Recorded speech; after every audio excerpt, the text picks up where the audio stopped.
नमस्कार मित्रों, आप सभी का आपके अपने YouTube channel DB Pandey private ITI में स्वागत है। जैसा कि आप सभी लोग जानते हैं, हम सभी का एक आईटीआई स्पेशल सीरीज चल रहा है। उसी सीरीज का पार्ट 11 यानी भाग 11 लेकर आज हम आए हैं। तो आप सभी को इस दिवाली का ढेरों सारी बधाइयाँ एवं शुभकामनाएँ। आप सभी इस दिवाली को हर्षोल्लास खुशियों के साथ मनाइए और मनाने के साथ साथ हम अपनी पढ़ाई को भी जारी रखेंगे, क्योंकि हमारा जो आईटीआई एग्ज़ाम है वो 23 तारीख से ही है। तो अपनी हम पढ़ाई को भी कंटिन्यू रखते हुए त्योहारों को मनाते हुए आगे बढ़ेंगे। आप सभी पे माता रानी, माता लक्ष्मी रानी की सहारा हमेशा बनी रहे और आप सब खुशियों और मनोरंजन के साथ आगे बढ़ते रहें। तो हम चलते हैं अपने क्वेश्चन की ओर। क्वेश्चन नंबर हमारा पहला है, लेवल 2 आज हम लेकर आए हैं। लेवल 2 का पहला क्वेश्चन है। तो क्वेश्चन को हम देखेंगे। क्वेश्चन क्या कह रहा है, ड्रिल किए गए छेद को फिनिश करने की प्रक्रिया का नाम क्या है? What is the name of the process of finishing the drill hole? Option A है रीमिंग, बी है स्पॉट फेसिंग, सी है काउंटर बोरिंग, डी है काउंटर सिंकिंग। क्वेश्चन अगर आप सभी को समझ में आ गया होगा तो इसका आंसर भी आप सभी को समझ में आ गया होगा। क्वेश्चन फिर दोबारा हम पढ़ देते हैं। ड्रिल किए गए होल को फिनिश करने की प्रक्रिया का नाम क्या है? सभी को समझ में आ गया कि होगा। ऑप्शन ये हमारा करेक्ट हो जाएगा। क्या हो जाएगा? रीमिंग हो जाएगा। ड्रिल के द्वारा किए गए होल को फिनिश करने के लिए हम रीमिंग के द्वारा उसको फिनिश करते हैं। ठीक, रीमर टूल होता है। रीमर टूल के द्वारा जो प्रक्रिया की जाती है उसको रीमिंग कहते हैं।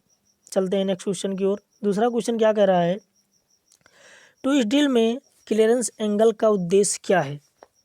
What is the purpose of clearance angle in twist drill? Option ये है अपरिष्कृत छिद्रों को रोकें यानी prevent rough holes, B over size छिद्रों को रोकें, prevent over size holes, C है किनारों के असमान कोण को रोकें, prevent unequal angle of cutting edges, D है ड्रिल के किनारों के घर्षण को रोकें, prevent friction on drill behind the cutting edges. तो इसका जो हमारा राइट आंसर होगा, राइट आंसर हमारा डी होगा। क्या होगा? ड्रिल के किनारों के घर्षण को रोकें। यानी ट्विस्ट ड्रिल में जो हम क्लियरेंस एंगल देते हैं उसका उद्देश्य यही है कि हमारा जो ड्रिल है कम से कम पार्ट ड्रिल का जाब के पार्ट से घर्षण करे या घर्षित हो। ठीक, तो इसका हमारा राइट आंसर हो जाएगा डी, ड्रिल के किनारों को घर्षण से रोकें। नेक्स्ट चलेंगे तीसरे नंबर क्वेश्चन की ओर।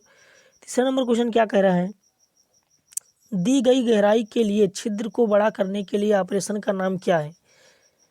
What is the name of operation to enlarge the hole of given depth? यानी कोई हमारा छिद्र है उसको हमें क्या करना है? इनलार्ज करना है, बड़ा करना है। ठीक, क्या कह रहा है, दी गई गहराई के लिए छिद्र को बड़ा करने के लिए ऑपरेशन का नाम क्या है? यानी कोई हमारा होल बना हुआ उसको हमें क्या करना है? इनलार्ज करना। लेकिन उन्होंने पूरा नहीं बताया कि पूरा आर पार हमें इनलार्ज करना है, इतना ही बताया है कि बड़ा करना है। तो बड़ा करना हो सकता है ऊपरी तक थोड़ा ही बड़ा करना हो, पूरा ना बड़ा। अगर इन्होंने पूरा कह देता कि पूरे होल को हमें बड़ा करना हो तो हमारा काउंटर बोरिंग बिल्कुल सही था। ठीक, काउंटर बोरिंग नहीं, बोरिंग, बोरिंग जो है वो हमारा सही होता था, लेकिन हमारे ऑप्शन में बोरिंग है भी नहीं। तो ऑप्शन को देखेंगे। ऑप्शन ये है रीमिंग, बी है स्पॉट फेसिंग, सी है काउंटर बोरिंग, डी है काउंटर सिंकिंग। तो ये बोरिंग होगा, लेकिन कौन सा होगा? काउंटर बोरिंग, क्योंकि हमारे ऑप्शन में बोरिंग नहीं है। उन्होंने पूरा भी नहीं बताया कि पूरा आर पार हमें होल को इनलार्ज करना है। तो इसलिए हमारा राइट आंसर क्या हो जाएगा? राइट आंसर हो जाएगा काउंटर बोरिंग। नेक्स्ट चलेंगे चौथे नंबर क्वेश्चन की ओर। चौथा नंबर क्वेश्चन क्या कह रहा है, नया ग्राइंडिंग व्हील माउंट करने के बाद सेकेंड में रन करने के लिए क्या करना चाहिए, क्या करना है? What is to be done after mounting the new grinding wheel to run concentric? तो कंसेंट्रिक मतलब सेंटर में रन कराना है। नया ग्राइंडिंग व्हील माउंट करने के बाद संकेंद्र में रन कराने के लिए क्या करना है? ऑप्शन ये है ट्रोचिंग, ट्रोचिंग नहीं है, ट्रोइंग है। इंग्लिश हिंदी में थोड़ा मिस्टेक है, ट्रोइंग लिखते हैं इसको। बी है ग्लेजिंग, सी है लोडिंग, डी है ड्रेसिंग। तो सेंटर में ग्राइंडिंग व्हील को रन कराना क्या कहलाता है? ट्रूइंग कहलाता है। मतलब उसको हम ट्रूइंग यानी ट्रूइंग में सत्यता किसकी जांच करते हैं, ये सेंटर में घूम रहा है या नहीं घूम रहा है, तो उसी को ट्रूइंग कहते हैं। तो इसका हमारा राइट आंसर हो जाएगा ये ये क्या हो जाएगा, ये राइट आंसर हो जाएगा, ट्रूइंग हमारा सही है। नेक्स्ट चलेंगे 55 नंबर क्वेश्चन की ओर। टेलीस्कोपिक गेज का उपयोग क्या है? टेलीस्कोपिक गेज का उपयोग क्या है? What is the use of telescopic gauge? तो टेलीस्कोपिक गेज के बारे में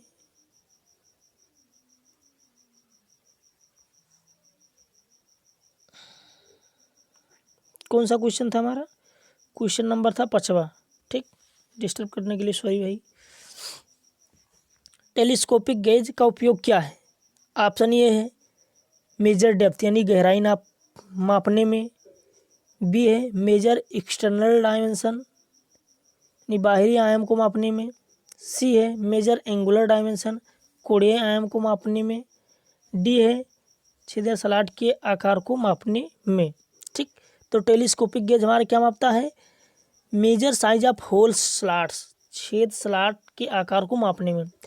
टेलीस्कोपिक गेज का जो हमारा माप लेने का मतलब साइज है वो 12.7 से 152.4 mm तक की माप को मापता है। कहाँ से? जो हमारा टेलीस्कोपिक गेज होता है ये 12.7 से 152.4 mm तक के साइज को क्या करता है? मापता है। ठीक, इससे छोटे के माप के लिए हम स्मॉल होल गेज का प्रयोग करते हैं। तो इसका हमारा जो राइट आंसर हो जाएगा डी, क्या हो जाएगा? Measure size of hole slots, छेद स्लॉट के आकार को मापने के लिए। नेक्स्ट चलेंगे 6 नंबर क्वेश्चन की ओर। रीमर का उपयोग क्या है? सभी को लगभग पता होगा रीमर का उपयोग क्यों करते हैं, कहाँ पे करते हैं।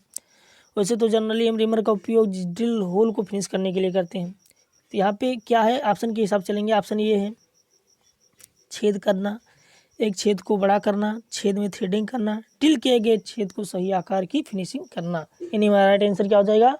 Finishing to correct size of the drilled hole. तो इसका राइट आंसर हमारा डी हो जाएगा। ठीक, तो राइट आंसर हमारा क्या हो जाएगा? डी हो जाएगा। नेक्स्ट चलेंगे 7 नंबर क्वेश्चन की ओर। टाइप एन ट्विस्ट ड्रिल का उद्देश्य क्या है?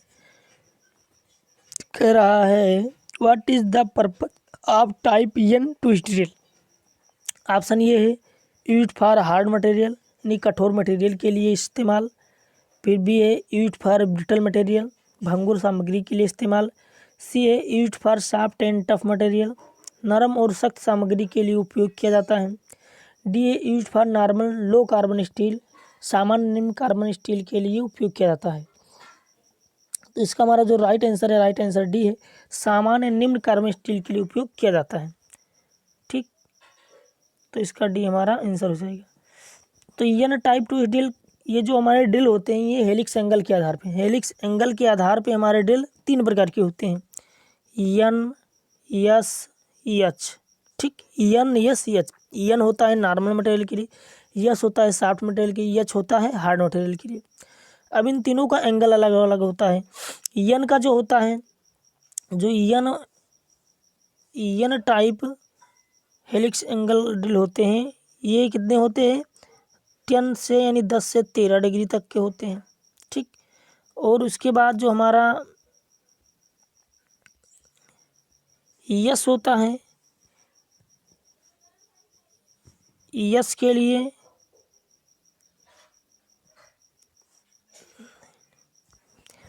ये, हाँ ठीक है, ये हमारे 3 प्रकार के होते हैं, एन एस एच। ठीक, एन के लिए कितना डिग्री? 10 से 13 डिग्री। यस के लिए 18 से 30 डिग्री। और जो हमारे एच होते हैं उनके लिए 35 से 40 डिग्री हमारे हेलिक्स एंगल रखे जाते हैं। ठीक, नेक्स्ट चलेंगे हम 8वें नंबर क्वेश्चन की ओर। पायलट के साथ हैंड रीमर में पायलट का कार्य क्या है? क्या कह रहा है 8वां number question? What is the function of pilot in the hand reamer with pilot. Option ये है होल का आकार सही रखें। बी है होल से बर को दूर करता है। रीमर की सुचारू कार्य प्रणाली प्रदान करें। सी है डी है रीमर को रिम्ड होने वाले होल के साथ कंसेंट्रिक करने के लिए यानी keep reamer concentric with hole to be reamed. तो इसका राइट आंसर हमारा डी हो जाएगा। जो पायलट रीमर होता है वो हमारे रीमर को सेंटर में बिल्कुल ले जाकर मतलब एक तरह से उसको गाइड करता है, ठीक, कि वो सेंटर में ही हमारे टूल को रखे। 9 नंबर क्वेश्चन है, ड्रिल के बिंदु का कोण को कौन तय करता है? क्या कह रहा है question? Which decides the point angle of drill? Option A है ड्रिल मटेरियल, बी है जाम मटेरियल, सी है कटिंग स्पीड, डी है साइज ऑफ द ड्रिल। तो हमारा राइट आंसर क्या है? राइट आंसर बी है, जाब मटेरियल हमारा राइट आंसर है। नेक्स्ट चलेंगे 10वें नंबर क्वेश्चन की ओर। 10वां नंबर क्वेश्चन क्या कह रहा है? 10 mm के छेद की रीमिंग करने के लिए ड्रिल का आकार क्या होगा? अंडर साइज इतना है, ओवर साइज इतना है, ठीक। तो what is the drill size of reaming? ये 10 mm hole if under size 0.2 mm and over size 0.05 mm। तो इसका हम सॉल्यूशन आपके सामने लाएंगे और सॉल्यूशन से हम इसको समझेंगे। ये है हमारा सॉल्यूशन। रीमर साइज हमारा 10 mm है, अंडर साइज 0.2 mm है, ओवर साइज 0.05 mm है, ड्रिल साइज हमें निकालना है। तो हमें पता है कि हमारा एक फार्मूला होता है ड्रिल साइज का, ड्रिल साइज बराबर reamer size minus under size plus over size, ठीक। तो reamer size 10 minus 0.2 plus 0.05 mm, तो टोटल कर लेंगे तो 10 माइनस 0.25 mm माइनस कर देंगे तो कितना हो जाएगा? 9.75 mm। तो हमारा राइट आंसर क्या हो जाएगा? 9.7। अब चलते हैं हम ऑप्शन की ओर। ऑप्शन में क्या है? हाँ, ऑप्शन ये है 8.5 mm, बी है 9.75 mm, सी है 10 mm, डी है 10.25 mm। तो हमारा राइट आंसर क्या हो जाएगा? राइट आंसर बी हो जाएगा 9.75 mm, ठीक। नेक्स्ट चलते हैं 11 नंबर क्वेश्चन की ओर। टूटे हुए स्टड को हटाने की विधि क्या है? क्या कह रहा है? What is the method of removing the broken stud? अगर हमारा कोई स्टड जाब के अंदर टूट गया है तो हम ये जो मेथड प्रयोग कर रहे हैं हटाने के लिए, कौन सी विधि है? ऑप्शन ये है इजी आउट मेथड, बी है प्रिक पंच मेथड, सी है ड्रिल होल बनाने की विधि और डी है स्क्वायर टेपर पंच विधि का उपयोग करना। तो ये जो हमारा राइट आंसर भी है प्रिक पंच विधि। ये हम प्रिक पंच मेथड के द्वारा उपयोग करके क्या कर रहे हैं? स्टड को बाहर निकाल रहे हैं। 12 नंबर क्वेश्चन क्या है? एक ड्रिल किए गए छेद के अंत को वेवलिंग का कार्य क्या है? What is the operation of bevelling the end of a drilled hole? Option ये है रीमिंग, बी है स्पॉट पेसिंग, सी है काउंटर बोरिंग, डी है काउंटर सिंकिंग। तो हमारा जो राइट आंसर हो जाएगा काउंटर सिंकिंग हो जाए। इसके कहने का मतलब क्या है हम आपको समझाएंगे। जैसे मान लो कोई हमारा ये जाब है, ठीक, क्या है? ये जाब है, इसमें हमने क्या कर रखा है? होल कर रखा है, इसे होल कर रखा है। इस होल को हमें क्या करना है? बेवल बनाना है, नहीं ऐसे और ऐसे, इस आकार में हमको क्या करना है? बनाना है इसको। तो इसको हम फिर से आपको समझाएंगे। यानी हमारे होल का आकार बना हुआ था, अब इसको हम ऐसे ऐसे करके इस आकार में बनाने, ऊपर ही सीधा हम बेवल बना रहे हैं। तो इसमें हम क्या करते हैं? काउंटर सिंकिंग करते हैं, ठीक। तो आपको समझ में आ गया होगा। 13 नंबर क्वेश्चन है, डाई स्टॉक में सेंटर स्क्रू के तत्वों का नाम क्या है? Why centre screw is provided in the die stock? Option ये है डाई को कसने के लिए, बी है कट की गहराई को समायोजित करने के लिए, सी है आंतरिक चूड़ियों के व्यास को समायोजित करने के लिए, डी है बाहरी चूड़ियों के व्यास को समायोजित करने के लिए। तो इसका हमारा जो राइट आंसर है, राइट आंसर क्या है? राइट आंसर हमारा बी है, क्या है? कट की गहराई को समायोजित करने के लिए। ये डाई स्टॉक में सेंटर स्क्रू के तत्वों का नाम, जो सेंटर में हमारा स्क्रू होता है वो कट की गहराई को समायोजित करता है, in to adjust the depth of cut, ठीक। अभी आपको हम समझाते कैसे। मान लो ये हमारा डाई स्टॉक ऐसे होता है, डाई स्टॉक हमारा ऐसे गोल गोल होता है, एक स्क्रू इधर लगा होता है, एक स्क्रू इधर लगा, एक स्क्रू बीच में लगा होता है, ठीक। तो बीच वाला स्क्रू क्या करता है? बीच वाला स्क्रू हमारे डाई को एडजस्ट करता है, मतलब वो डेप्थ को कम या ज़्यादा करना, ये कार्य बीच वाला स्क्रू, जो सेंटर वाला स्क्रू होता है, ये करता है, ठीक। नेक्स्ट चलेंगे 14 नंबर क्वेश्चन की ओर। कौन सा पद एक पूर्ण घुमाव में स्क्रू की अच्छी गति का घूर्णन करता है? Which term describe the axial movement of screw in one complete turn? यानी जब हम नट को बोल्ट पे एक पूरी चक्कर घुमाते हैं तो वो जो दूरी तय करता है उसको क्या कहते हैं, क्या होता है? तो उसको हम ऑप्शन के हिसाब से देखेंगे। ऑप्शन ए है लीड, बी है फ्लैंक, सी है पिच, डी है गहराई। तो हमारा राइट आंसर क्या है? राइट आंसर हमारा है ये लीड होता है। अब आपको हम समझाना चाहेंगे चूड़ी बना के फिगर से। मान लो ये हमारा कोई थ्रेड है, ठीक, क्या है हमारा कोई थ्रेड है, ऐसे थ्रेड होता है, ठीक, ये क्या है? थ्रेड है। अब इस थ्रेड में ये जो ऊपरी सिरा होता है इसको क्रेस्ट बोलते हैं, जो सबसे निचली सतह है इसको प्रोड बोलते हैं, और ये जो सिरा होती है इसको फ्लैंक बोलते हैं, ठीक। ऑप्शन के हिसाब देख रहे हैं। और डेप्थ यानी चूड़ी जितनी गहराई तक हमारी कट्टी होती है उसको डेप्थ बोलते हैं, डेप्थ ऑफ थ्रेड बोलते हैं, ठीक। अब इसमें लीड क्या है? जैसे मान लो हमने नट को बोल्ट पे यहाँ से स्टार्ट किया, यहाँ से स्टार्ट किया, और वो एक चक्कर में इतनी दूरी तय की, यहाँ से चला यहाँ तक आया, तो ये जो दूरी होती है इसी को लीड बोलते हैं। पिच क्या होता है? इस क्रेस्ट से इस क्रेस्ट के बीच की दूरी पिच कहलाती है, ठीक। तो आपको बातें समझ में आ गई होंगी। 15 नंबर क्वेश्चन की ओर चलेंगे। ड्रिल बिट का साइज कैसे मापा जाता है? How the size of drill bit is measured? Option ये है फ्लूट्स के बीच, बी है लैंड के बीच, सी है बेबल के बीच, डी है गर्दन का व्यास यानी नेक डायामीटर। तो हम ड्रिल बिट के साइज को लैंड के बीच यानी जो लैंड होता है वही हमारे ड्रिल बिट का सबसे मैक्सिमम डायमीटर होता है, ठीक। लैंड के पीछे जस्ट एक मार्जिन पतली सी लाइन बनी, मतलब उन दोनों के वो लैंड पे ही होता है, इसलिए लैंड है मार्जिन एक ही समझते हैं उसको, लेकिन है वो अलग अलग, लैंड अलग है मार्जिन अलग है। जो मार्जिन होती है वो धारीदार पट्टी बनी होती है पूरे ड्रिल बिट पे जहाँ तक फ्लूट कटा होता है, तो उससे हम माप लेते हैं। तो ऑप्शन में हमारा लैंड के बीच जो है वही राइट आंसर हो जाएगा, क्या? बी हमारा राइट आंसर हो जाएगा, ठीक। नेक्स्ट चलेंगे 16 नंबर क्वेश्चन की ओर। टाइप यस ट्विस्ट ड्रिल का उद्देश्य क्या है? यानी यस टाइप जो ड्रिल बिट है वो क्या करता है, इसका उद्देश्य क्या है, पर्पज क्या है, उसको देखेंगे। What is the purpose of type yes drill twist drill? तो अभी हम पहले ही बता चुके थे, ड्रिल बिट हमारे हेलिक्स एंगल के आधार पर 3 होते हैं, एन एस एच, ठीक। एन जो होता है हमारे नॉर्मल मटेरियल के लिए होता है। अब यस किसके लिए होता है? यहाँ ऑप्शन के हिसाब से देखेंगे। ऑप्शन ए कठोर धातु के लिए उपयोग किया जाता है, बी है उच्च कार्बन स्टील के लिए उपयोग किया जाता है, सी है नरम और सख्त सामग्री के लिए उपयोग किया जाता है, डी है सामान्य निम्न कार्बन स्टील के लिए उपयोग किया जाता है। इसका हमारा राइट आंसर हो जाएगा सी। जो हमारा यस होता है वो सॉफ्ट यानी नरम और सख्त चीमड़ जिसे कह सकते हैं धातु के लिए प्रयोग किया जाता है। तो हमारा राइट आंसर क्या हो जाएगा? सी हो जाएगा। 17 नंबर क्वेश्चन क्या है?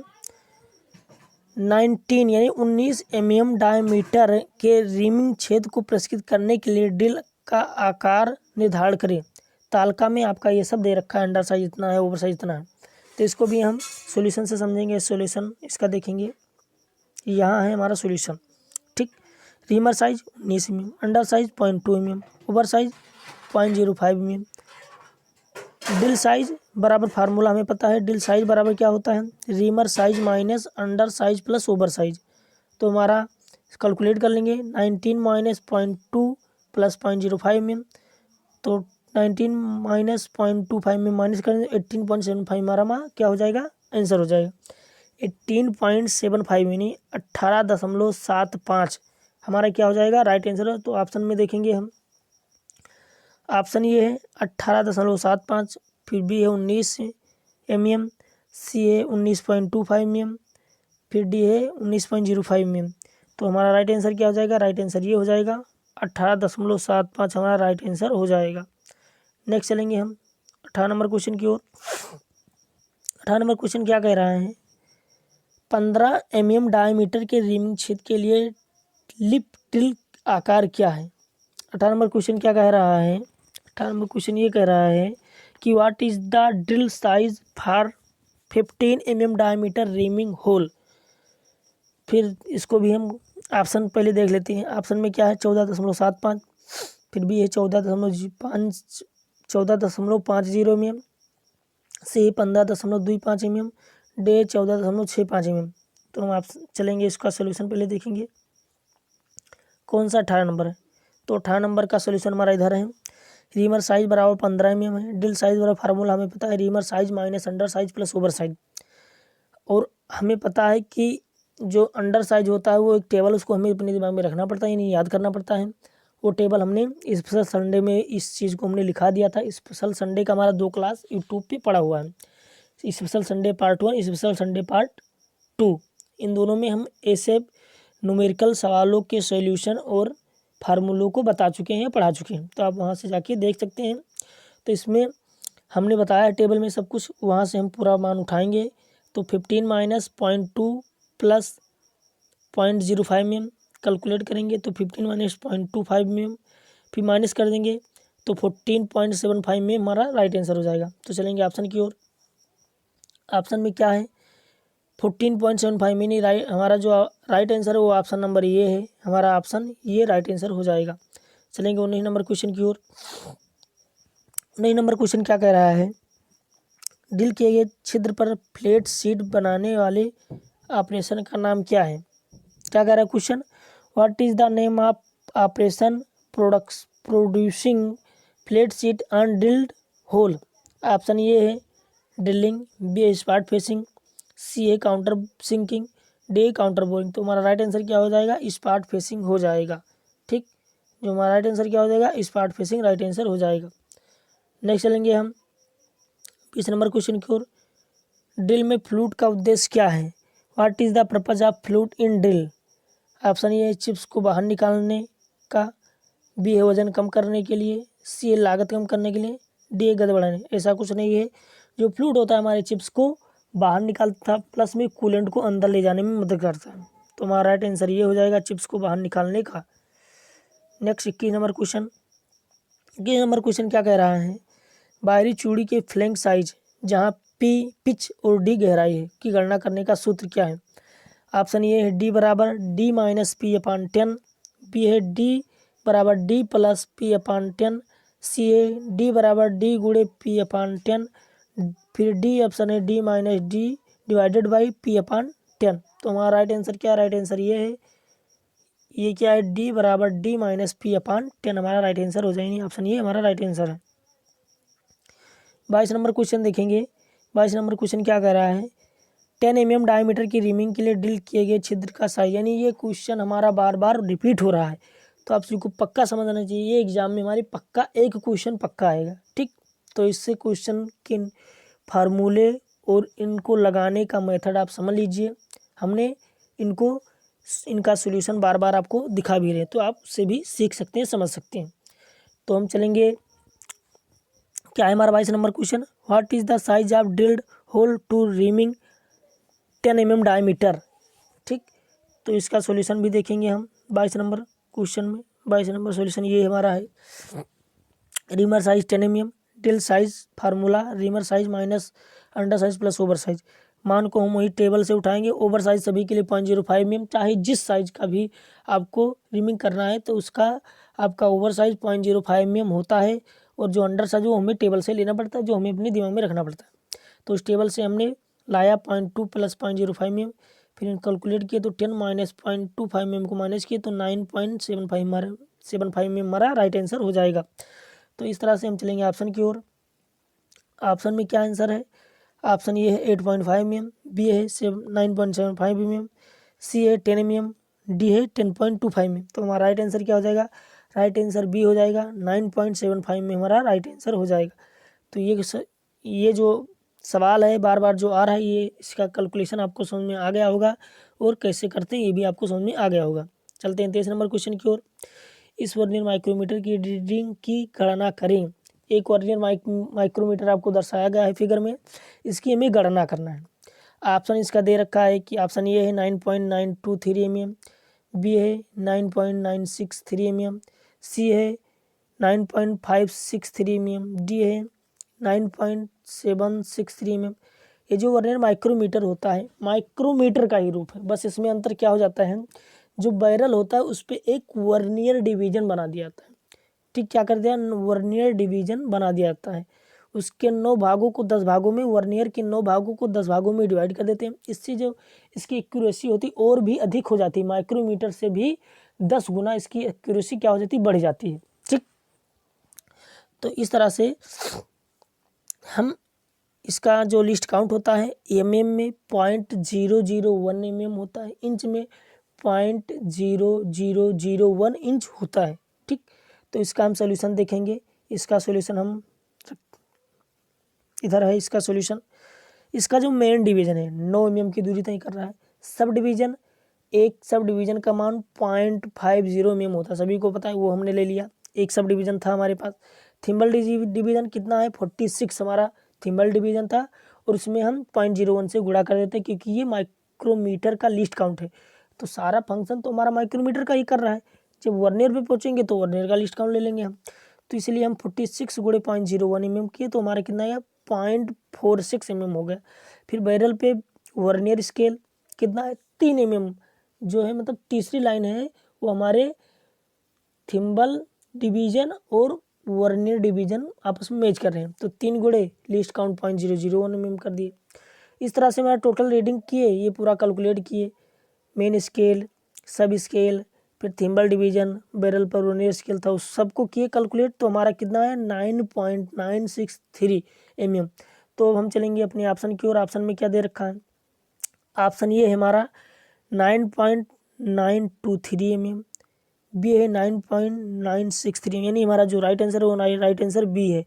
9.963 mm हमारा राइट आंसर हो जाएगा, जो भी हम कैलकुलेट कर रखे थे, यानी इसको हम सोल्यूशन निकाल कर रखे थे। चलेंगे 24 नंबर क्वेश्चन की ओर। 24 नंबर क्वेश्चन क्या है, किस कास्ट आयरन में मशीन टूल्स में टूल चरण को कम करने की क्षमता होती है। क्या कह रहा है question, which cast iron has the ability to minimize tool chatter in machine tool. Option ये है ग्रे कास्ट आयरन, बी है वाइट कास्ट आयरन, सी है नोडुलर कास्ट आयरन, डी है मेलेबल कास्ट आयरन। तो हमारा राइट आंसर क्या हो जाएगा, राइट आंसर ये हो जाएगा ग्रे कास्ट आयरन हमारा राइट आंसर हो जाएगा। नेक्स्ट चलेंगे 25 नंबर क्वेश्चन की ओर। 25 नंबर क्वेश्चन क्या कह रहा है, ब्लास्ट फर्नेस में डाले गए अयस्क ओर में चूने के पत्थर प्रवाही फ्लक्स के रूप में क्यों मिलाए जाते हैं। क्या कह रहा है question, why lime stone serves as flux in the blast furnace, यानी हम लाइम स्टोन को फ्लक्स के रूप में क्यों मिलाते हैं ब्लास्ट फर्नेस में। ऑप्शन ये है मोल्टन स्लैग बनाने के लिए, बी ऑक्सीजन की आपूर्ति के लिए, सी है कोक में कार्बन को जलाने के लिए, डी है अयस्क का गलनांक बढ़ाने के लिए। तो हमारा जो राइट आंसर है, राइट आंसर ये है मोल्टन स्लैग बनाने के लिए। हम फ्लक्स इसलिए डालते हैं ताकि हमारा मेटल जल्दी से पिघले और जो गंदी मटेरियल यानी जो गंदा मटेरियल वो जल्दी से ऊपर स्लैग के रूप में बाहर निकले, इसलिए हम उसमें लाइमस्टोन को मिलाते हैं फ्लक्स के रूप में। ठीक, तो राइट आंसर हमारा क्या हो जाएगा, राइट आंसर ये हो जाएगा मोल्टन स्लैग बनाने के लिए। नेक्स्ट चलेंगे हम 26 नंबर क्वेश्चन की ओर। 26 नंबर क्वेश्चन क्या कह रहा है, कौन से माइक्रोमीटर में निहाई एनबिल्स को आंतरिक रूप से बदलने का प्रावधान होता है। क्या कह रहा है 26 number question, which micrometer having provision of interchangeable anvils, ऐसा कौन सा माइक्रोमीटर जिसका एनबिल इंटरचेंजेबल होता है, इसको हम बदल सकते हैं। ऑप्शन ये डेप्थ माइक्रोमीटर, बी है इनसाइड माइक्रोमीटर, सी है आउटसाइड माइक्रोमीटर, और डी स्क्रू थ्रेड माइक्रोमीटर। तो स्क्रू थ्रेड माइक्रोमीटर हमारा होता है, उसमें हम एनबिल को क्यों बदल सकते हैं, क्योंकि जो हमारे स्क्रू थ्रेड को चेक करने वाले पिच होते हैं वो अलग अलग होते हैं, इसलिए हम अलग अलग पिच के थ्रेड को चेक करने के लिए उसके एनबिल को क्या कर देते हैं, बदल देते हैं। ठीक, तो हमारा राइट आंसर क्या हो जाएगा, राइट आंसर हमारा डी हो जाएगा स्क्रू थ्रेड माइक्रोमीटर। नेक्स्ट चलेंगे 27 नंबर क्वेश्चन की ओर। 27 नंबर क्वेश्चन क्या कह रहा है, स्क्रू थ्रेड माइक्रोमीटर का कौन सा वायर चयन का स्वरूप निश्चित करता है। क्या कह रहा है question, which factor determine the selection of wire in screw thread micrometer. क्या कह रहा है, स्क्रू थ्रेड माइक्रोमीटर का कौन सा वायर चयन का स्वरूप निश्चित करता है। ऑप्शन ए चूड़ी का कोण, बी है चूड़ी का प्रकार और पिच, सी है रूट और क्रेस्ट, डी है प्रमुख व्यास। तो इसका जो हमारा राइट आंसर ये है, मतलब राइट आंसर बी है चूड़ी का प्रकार और पिच। जो चूड़ी का प्रकार होता है वो पिच होता है, वही हमारे स्क्रू थ्रेड माइक्रोमीटर को क्या करता है, वायर चयन स्वरूप निश्चित करता है। ठीक, इस क्वेश्चन को इंग्लिश में समझिए, हिंदी में कम समझ में आ रहा है। कह रहा है which factor determine the selection of wire in screw thread micrometer. Wire कहे तो पिच, ये वायर लिख रहा है, वायर को पिच बोलते हैं। पिच जो होता है वो किसके द्वारा चेक किया, यानी किसके द्वारा डिटरमाइन होता है। तो type of thread and pitch, जो थ्रेड का प्रकार है और पिच है उसके आधार पे हमारा क्या होता है, डिसाइड होता है। तो इसका राइट आंसर हमारा बी हो जाएगा। नेक्स्ट चलेंगे हम 28 नंबर क्वेश्चन की ओर, जो हमारा इस वीडियो का लास्ट क्वेश्चन है। ठीक, 28 नंबर क्वेश्चन क्या कह रहा है, टेलीस्कोपिक गेज से क्या नापा जाता है। What is the measured with telescopic gauge. अभी ये क्वेश्चन दोबारा हमारा आ चुका, पहले भी एक क्वेश्चन हम कर चुके थे। तो ऑप्शन ए गहराई, बी है बाहरी डायमेंशन, सी है कोणीय डायमेंशन यानी एंगुलर डायमेंशन, डी है छिद्र स्लॉट और रिसेसर्स यानी size of hole slots and recesses. तो इसका राइट आंसर हमारा डी हो जाएगा, छिद्र स्लॉट और रिसेसज हमारा राइट आंसर हो जाएगा। नेक्स्ट चलेंगे, नेक्स्ट नहीं, ये हमारा लास्ट क्वेश्चन था इस वीडियो का। नेक्स्ट अब हम जो अगला पार्ट लाएंगे उसमें देखेंगे। ठीक, तो आप सभी लोग को अगर ये वीडियो अच्छा लगा हो तो लाइक शेयर और सब्सक्राइब करें। अगर कोई क्वेश्चन में कन्फ्यूजन हो तो उस क्वेश्चन का नंबर कमेंट मार्क्स में ज़रूर डालें और डालें कि सर हमें ये चीज़ नहीं समझ में आया, तो वो चीज़ आपको समझाने की कोशिश की जाएगी और समझाया भी जाएगा। तो अगर आप सभी को वीडियो अच्छा लगा हो तो ज़्यादा से ज़्यादा लाइक शेयर और सब्सक्राइब करें। Thanks, bye bye, take care.